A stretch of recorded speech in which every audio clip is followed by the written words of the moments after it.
जाफरेलो की पुस्तक भीमराव अंबेडकर एक जीवनी जाति उन्मूलन का संघर्ष एवं विश्लेषण के पिछले एपिसोड में हम इसकी प्रस्तावना को समाप्त कर चुके हैं, जिसके तहत हमने जाना कि ये पुस्तक को लिखने की मंशा क्या है और इसका क्रम किस अनुसार उन्होंने डिसाइड किया है। और आज से हम इसका सिलसिलेवार पाठन शुरू करेंगे, तो चलिए मेरे साथ। जय भीम, मैं शालिनी और आप देख रहे हैं अंबेडकर नामा।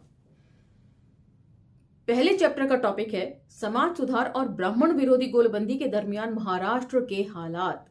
चैप्टर शुरू करने से पहले ही आपको ये बता दूं कि इस चैप्टर में उन्होंने क्या चीज किस तरह लिखी है। डॉक्टर अंबेडकर को एक चिंतक, राजनेता और सामाजिक कार्यकर्ता के तौर पर उनका मूल्यांकन करने के साथ साथ क्रिस्तोफ जाफरेलो ने उन सभी संदर्भों को भी इसमें रखा है जो डॉक्टर अंबेडकर के अंबेडकर बनने के लिए जिम्मेदार हैं, जैसे कि उनके भौगोलिक, ऐतिहासिक और सामाजिक संदर्भों को भी वे उतनी ही इंपॉर्टेंस देते हैं जितनी डॉक्टर अंबेडकर के एक लेखक, एक राजनेता और एक सामाजिक कार्यकर्ता के रूप को वे देते हैं। चलिए शुरू करते हैं। अंबेडकर भारत के पहले अस्पृश्य नेता थे। इस हैसियत से वे लगभग एक पहेली के समान सामने आते हैं। अपनी सामाजिक पृष्ठभूमि से निकलकर वे किस तरह एक आला हैसियत तक पहुंचे और सही मायनों में एक राजनेता बने। यहां हम उनके व्यक्तित्व के बेमिसाल गुणों के सहारे उनकी मनोवैज्ञानिक व्याख्या करके संतोष नहीं कर सकते। बेशक उनके पास एक विलक्षण मस्तिष्क और चट्टानी आत्मबल था। वे अपनी सारी ऊर्जा को एक व्यापक परियोजना पर केंद्रित कर सकते थे। उनकी संकल्प शक्ति कभी कम नहीं पड़ी, मगर यह विशिष्टता भी उनके करियर के उठान को समझने के लिए काफी नहीं है। जैसा इस तरह के मामलों में हमेशा होता है, यहां भी हमें संयोग के पहलू को जरूर ध्यान में रखना होगा। तो यहां पर संयोग का पहलू क्या था कि वे महाराष्ट्र की धरती पर जन्मे, जो पहले ही बहुत ज्यादा सामाजिक आंदोलनों का गढ़ था शुरू से ही। तो इस तरह के जो संयोग हैं उसका भी वे अध्ययन करते हैं बारीकी से। मगर सारी बात अब भी स्पष्ट नहीं होती और यहां तो कुछ ऐसे तथ्य भी हैं जिनमें ये संयोग प्रतिबिंबित होते हैं, जैसे कि मराठा महाराजाओं से मिली सहायता। अगर ऐसे तथ्य उस व्यापक क्षेत्रीय संदर्भ का हिस्सा भी हैं जिनमें अंबेडकर का करियर एक निश्चित शक्ल ले रहा था, इस बेमिसाल शख्सियत को मुकम्मल तौर पर समझने के लिए हमें समूचे भौगोलिक, ऐतिहासिक और सामाजिक संदर्भ को समझना होगा जहां से उसका उदय हुआ। अंबेडकर एक क्षेत्रीय परंपरा के वंशज थे।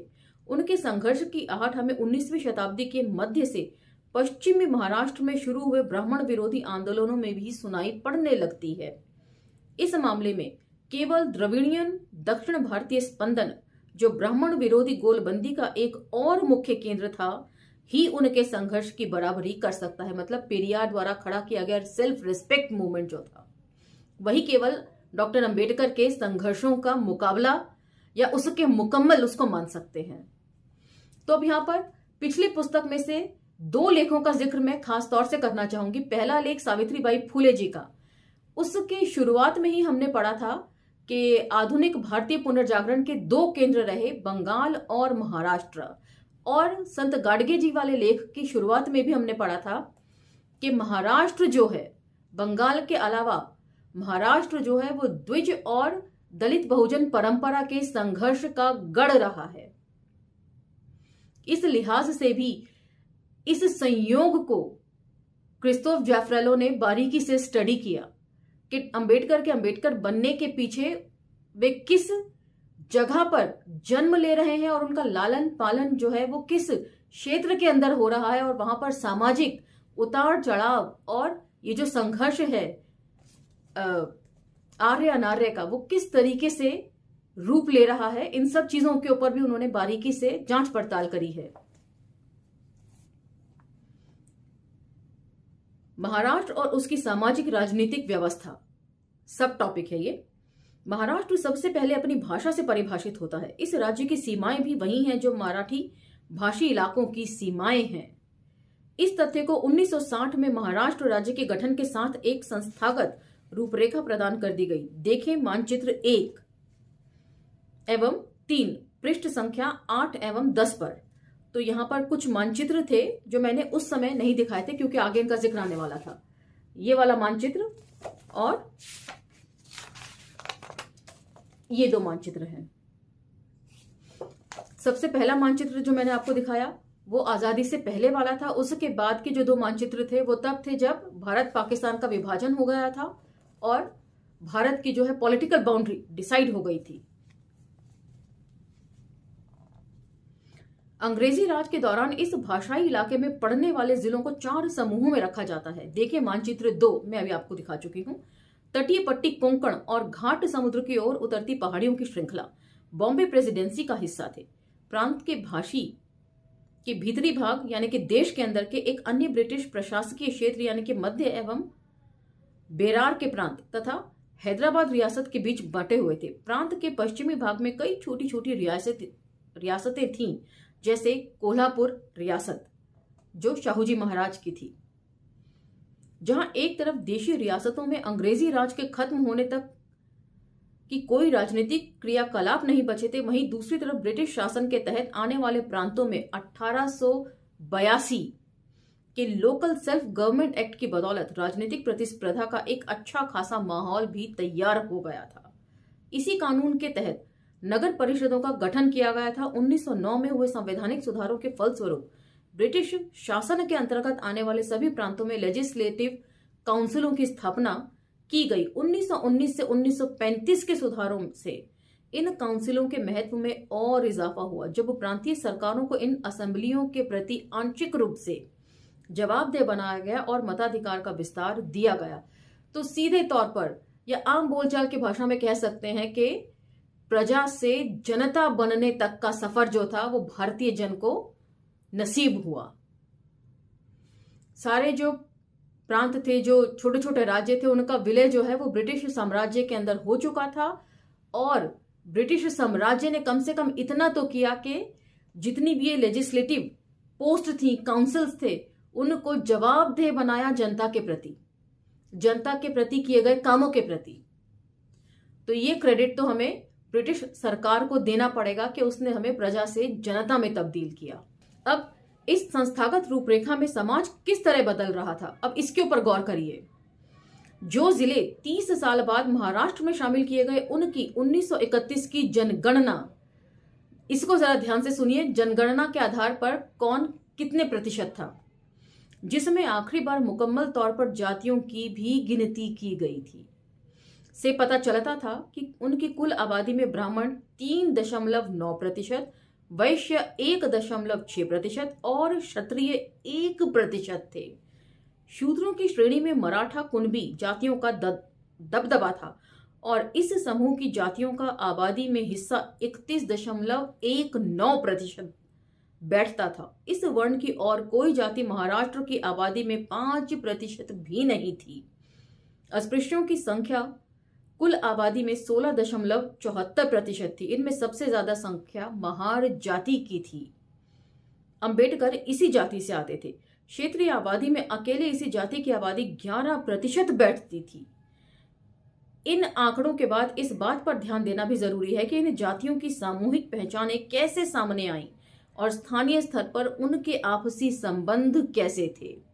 तो यहां पर फुटनोट 1 और 2 मैं दोनों ही आपके लिए पढ़ देती हूं। फुटनोट 1 था जिसमें द्रविड़ियन दक्षिण भारतीय स्पंदन के बारे में लिखा गया था, जो था मद्रास के अयोधी दास एक दलित कार्यकर्ता थे जो बाद में बौद्ध बन गए थे। वे ज्योतिबा फूले के समकालीन थे। देखें V Geetha and S V. Raja Durai towards a non Brahmanical millennium from Iyothee Thass to Periyar Calcutta समया 1998। और अभी के संदर्भों में फुटनोट 2, 1956 के बाद बौद्ध धर्म अपनाने और जनगणना अधिकारों के सामने इसी पहचान की घोषणा करने वाले अस्पृश्यों को भी अनुसूचित जाति का दर्जा नहीं दिया गया। लिहाजा 1971 की जनगणना के अनुसार महाराष्ट्र की आबादी में अनुसूचित जातियों की संख्या 12.48% थी। राज्य में केवल महारों की जनसंख्या 8% थी। इस तरह महाराष्ट्र की अस्पृश्यों में महारों का हिस्सा 35% था। तो यहां यह गौरतलब है कि 1956 के बाद जिन्होंने भी बौद्ध धर्म अपनाया था उन सभी को अलग धर्म के तहत काउंट किया गया था और उन्हें किसी भी तरीके से अनटचेबिलिटी से बाहर समझा गया था। उत्तर भारत में विभिन्न जातियों के बीच बनने वाले आर्थिक और अनुष्ठानिक संबंधों की व्याख्या के तौर पर जजमानी व्यवस्था के नाम से जाना जाता है।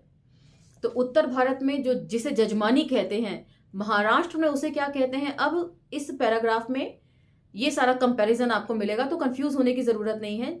जो लोग उत्तर भारत में जिस चीज को मानते हैं और महाराष्ट्र में उसे किस तरीके से माना जाता है, इसके ऊपर कंपैरिजन है। उत्तर भारत में विभिन्न जातियों के बीच बनने वाले आर्थिक और अनुष्ठानिक संबंधों की व्याख्या को आमतौर पर जजमानी व्यवस्था के नाम से जाना जाता है। यह व्यवस्था एक मुखिया या जजमान के नाम से चलती है। यह व्यवस्था जातियों के बीच वस्तुओं और सेवाओं के विनिमय के एक प्राचीन बंदोबस्त से निकली है, जो गांव के स्तर पर चला करती थी। जजमान मुखिया होता था, उसे दूसरों से मिलने वाली सेवाओं का लाभ मिलता था और बदले में वह खलिहान में ही कटाई का एक हिस्सा उन लोगों को दे देता था। जजमान आमतौर पर किसी ऐसी प्रभुत्वशाली जाति का भूस्वामी होता था जो संख्या और भूस्वामित्व दोनों लिहाज से दूसरी जातियों से ताकतवर होती थी। इस प्रकार वह बहुल जाति का और स्थानीय स्तर पर सबसे ज्यादा जमीन वाला व्यक्ति होता था। आमतौर पर इन्हें जमींदार भी कह सकते हैं, बड़े जमींदार। महाराष्ट्र में जजमान की अवधारणा नहीं थी, वहां गांव के मुखिया को पाटिल कहा जाता था। तो वही जो उत्तर भारत में जजमान होता है, महाराष्ट्र में उससे अलग पाटिल कहा जाता है। वह जजमान नहीं बल्कि गांव का नियुक्त किया गया मुखिया होता था। उसकी यह पदवी वंशानुगत होती थी, मगर यदि वह किसी दूसरे गांव में या शहर में जाकर बस जाए तो उसकी यह पदवी छिन भी जाती थी। यह पदवी आमतौर पर कई परिवारों में घूमती रहती थी। ज्यादातर मामलों में पाटिल मराठा समुदाय से होता था। हालांकि स्थानीय कृषि संबंधों में ब्राह्मणों की उपस्थिति भी अच्छी खासी थी, क्योंकि वे महाजनी का धंधा भी करने लगे थे। तो अब यहां पर फुटनोट 3 है जो काफी इंटरेस्टिंग है, उसे सुनिए। असल में व्यापारिक जातियों की कमजोर संख्या के कारण ही कुछ ब्राह्मण महाजनी के व्यवसाय भी करने लगे थे। इससे भू संसाधनों पर उनकी पकड़ और मालिकाना मजबूत हुआ, क्योंकि जो लोग कर्जा नहीं चुका पाते थे उनके पास अपनी रेहन रखी गई जमीन को बेचकर कर्जा चुकाने के अलावा और कोई चारा नहीं होता था। तो ये बात तो अब स्पष्ट तौर पर आपको साफ हो गई होगी कि महाजनी के धंधे में ब्राह्मण क्यों उतरे। गांव के जातिक्रम में पाटिल के बाद ब्राह्मणों का स्थान आता था, जो कुलकर्णी यानी गांव के मुनीम की भूमिका निभाते थे। तो गांव के जो मुनीम होते थे वे कुलकर्णी हुआ करते थे, उन्हें कुलकर्णी कहा जाता था।